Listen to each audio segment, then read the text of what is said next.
নমস্কার, আমার গল্প পাঠ আসরে আপনাকে স্বাগত জানাচ্ছি। পড়ে শোনাচ্ছি মানিক বন্দ্যোপাধ্যায়ের একটি ছোট গল্প, ভালোবাসা। দুপুরটা নিদারুণ, অসহ্য।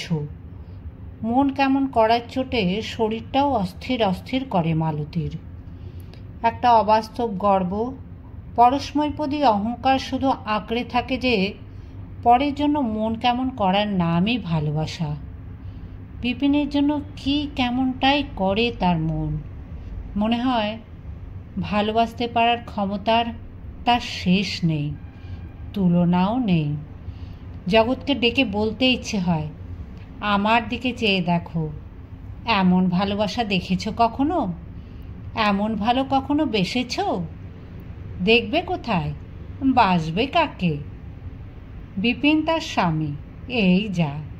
বিয়ে তাদের হয়েছে মোটে বছরখানেক।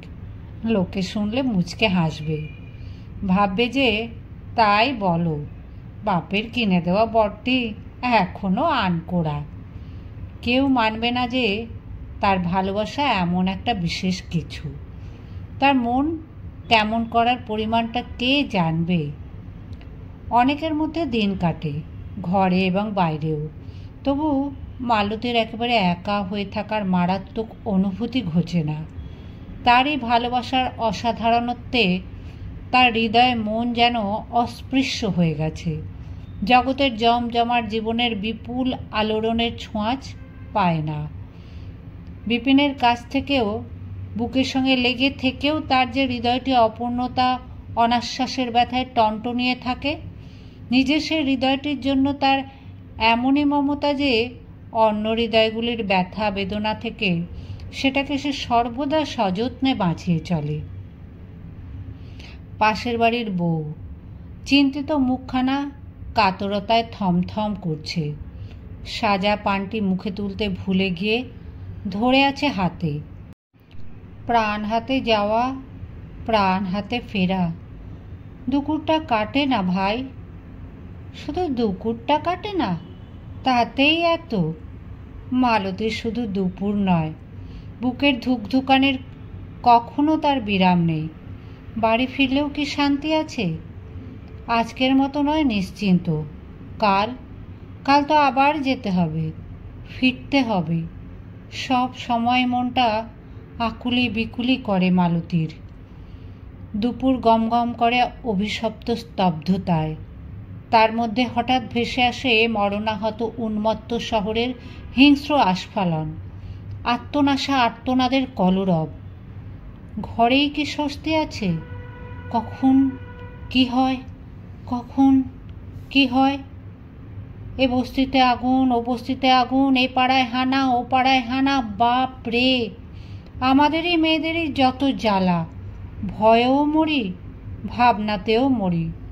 কাগজে পড়ি এতগুলো মরেছে, এতগুলো হাসপাতালে গেছে। ওদের মা বউয়ের কথা ভাবলে বুক ফেটে যায় ভাই।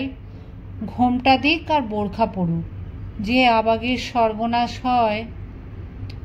বুকটা যেন ফেটে যাবে মালতীরও, অজানা অচেনা ওই আবাগিগুলোর মতো। বিপিন যদি না ফেরে আজ, কি করবে সে? পাগল হয়ে যাবে, না গলায় দড়ি দেবে?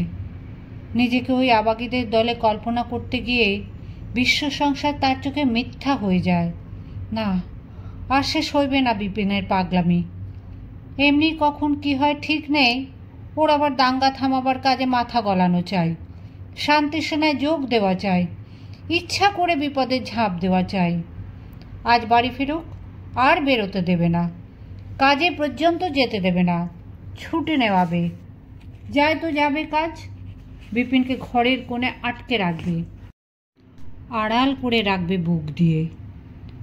ফেরার সময় পার হয়ে যায়, বিপিন ফেরে না। সতীনাথকে একা আসতে দেখা যায়। মালতীর চোখ পথে পাতাই ছিল। কাজের পর বাড়ি ফিরলে ওর সঙ্গেই আসে বিপিন। কি গল্প করতে করতে আসে তাও তার জানা।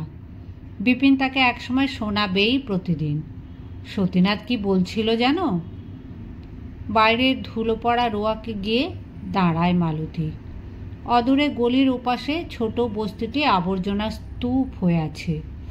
বর্ষা হয়ে যেদিন রাস্তায় 1 হাঁটু জল জমেছিল, তারপর অনেক দিন পোড়া ঘর ধোঁয়া কালিমাতে রাস্তাটা কালচে দেখিয়েছে। প্রায় বছর ঘুরে এলো বইকি। এমনি ভুলে থাকে মালতী বিপিনের চিন্তায় মশগুল হয়ে, কিন্তু ওই ভগ্নস্তূপের দিকে চোখ পড়লেই তার মনে পড়ে যায় দিনে দুপুরে সেই বীভৎস কোলাহল, আগুনের রক্তিম শিখা আর মন প্রাণ চিড়ে চিড়ে দেওয়া অবর্ণনীয় আর্তনাদ।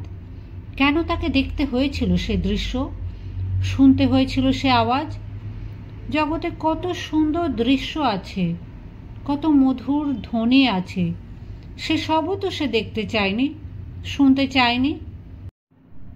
কি ধীরে ধীরে অনিচ্ছুক পদে হেঁটে আসছে সতীনাথ।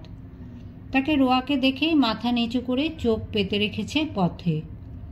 কাছে এসে চোখ তুলে তাকায় সতীনাথ। চুপ করে দাঁড়িয়ে থাকে। কি হয়েছে বলুন, শিগগির বলুন। সতীনাথ বলে, মালতী শোনে। মালতী আর্তনাদ করে ওঠে না, কাঁদে না, শব্দ করে না। সে নিজেই মিথ্যা অকারণ হয়ে গেছে, সব ফুরিয়ে গেছে তার। সে ঘর করত স্বামী আর এই আতঙ্ক নিয়ে। এই ছিল বিয়ের পর 1 বছর তার জীবনের অবলম্বন, তার বেঁচে থাকার মানে। এখন বিপিনও নেই, তার আতঙ্কও নেই। চলুন যাই, দেখে আসি। কি আর দেখবেন, সতীনাথ ইতস্তত করে। ও না দেখাই ভালো। আপনি চলুন তো, ওসব পরে বলবেন। ভেতরে তবে একটা খবর দিয়ে আসি। কে সঙ্গে যায়, কে যায় না, কে কাঁদে, কে কি বলে, কিছুই খেয়াল থাকে না। কি উদ্দেশ্যে কোথায় চলেছে তাও বুঝি তার মনে থাকে না। রাজপথের মানুষ তার মন হরণ করেছে। এই শহরের, এই বিষণ্ণ অভিশপ্ত শহরের পথেও এত মানুষ চলে, এ ব্যস্ততা দেখা যায়। ডাইনের ওই গলির ভেতরটা যদি বা জনহীন শ্মশানের মতো, বাঁয়ের গলিতে মানুষের চলাচল। এই রাজপথ জনমুখর। চোখে মুখে এত শঙ্কা নিয়ে কেন মানুষ বেরিয়েছে পথে?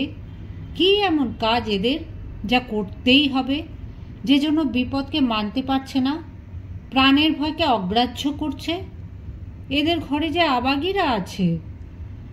ওরা কি বলছে, কিসের মিছিল?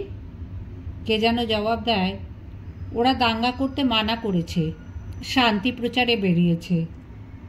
মালতী চেয়ে থাকে তফাতের গতিশীল ছেলে মেয়েদের দিকে, কান পেতে আওয়াজ শোনে। এগোতে এগোতে ক্রমে তারা কাছে আসে। আওয়াজ স্পষ্ট হয়। কথাগুলি তার মনের মধ্যে শত ধ্বনির সহস্র প্রতিধ্বনি সৃষ্টি করে। এরা তার দুর্ভাগ্য ঠেকাতে বেরিয়েছে, এরা বন্ধ করতে বেরিয়েছে তার সর্বনাশ। এরা তার কাছে আবেদন জানাচ্ছে মরণযজ্ঞের আগুন নেভাতে এগিয়ে আসতে। সঙ্গী ছাড়া হয়ে পায়ে পায়ে মালতী এগিয়ে যায়। ঠিক এই জন্য যেন সে বাড়ি থেকে বেরিয়েছিল, এমনিভাবে শোভাযাত্রায় যোগ দেবার উদ্দেশ্যে। মেয়েদের মধ্যে মিশে সে একাকার হয়ে যায় পর মুহূর্তে।